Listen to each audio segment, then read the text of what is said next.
there. Thank you very much, Jim Sciutto. And now let's go to Democrat on the House Intelligence Committee, Congressman Denny Heck.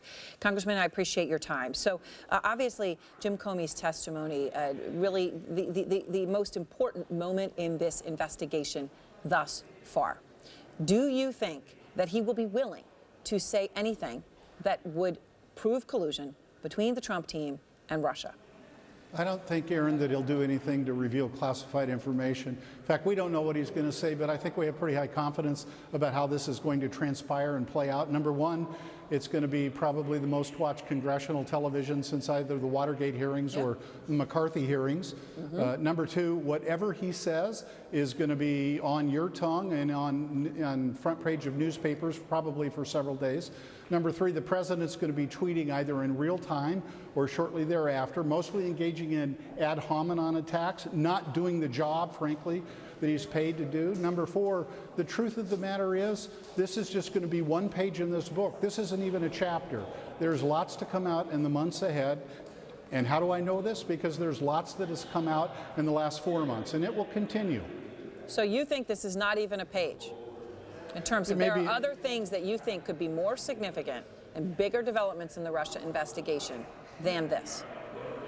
Well, yes, as a matter of fact, because I don't believe that former Director Comey is going to reveal classified information. I think he can talk about his conversations with the president, and they may or may not be shocking.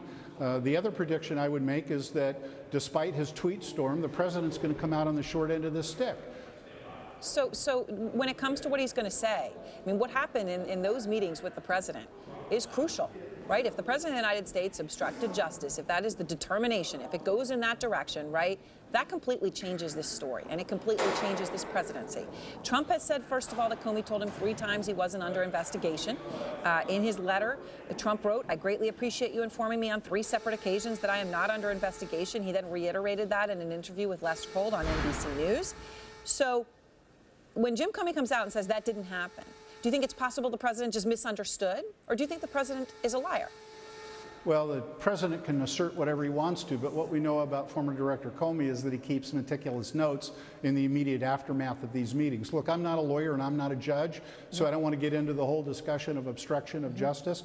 But if he did, in fact, ask Director Comey to stand down or imply it, whether it was illegal or not, again, I'll leave to judgments later made, but it was flat wrong.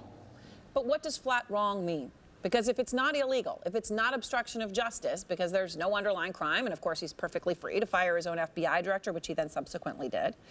If it's not obstruction of justice, then what? What? I mean, would you not impeachable, right? So if we need any more evidence about the incredibly cost-effective and cheap ways in which Russia interferes with other nations, your very network revealed it today with the story about Qatar. The fact of the matter is, they've done this in the past, they're going to continue to do it, and we need to get at the truth behind what happened in the 2016 election. Now look, Erin, this is what I call the grocery aisle test. When I'm in the grocery store market or shopping, and I run into somebody, they look up, and if they recognize me, first thing they ask me about is the Russia investigation, and when are we going to get to the bottom of it? And I ask them all the same question. Is it important that we get it done now, or is it important that we get it right? And 100% they say we get it right. So this is going to take time to ferret out, and we're going to do it right. The bottom line, though, if the president, Jim Comey's going to come out and say what's been reported was in his memos, that the president asked him to stop the investigation into General Michael Flynn and said he was a good guy. If Jim Comey comes out and says that, formally, publicly, in your mind, is that an impeachable act? So I'm not going to speculate on something that we don't know that he's going to say yet. Frankly, I think this is why this is going to be the most watched television in modern history with respect to congressional deliberations. Better question to ask me Thursday night, Erin. All right, well, we will do that. And Congressman Heck, I appreciate your time tonight. Thank you. You're welcome. And out front next, breaking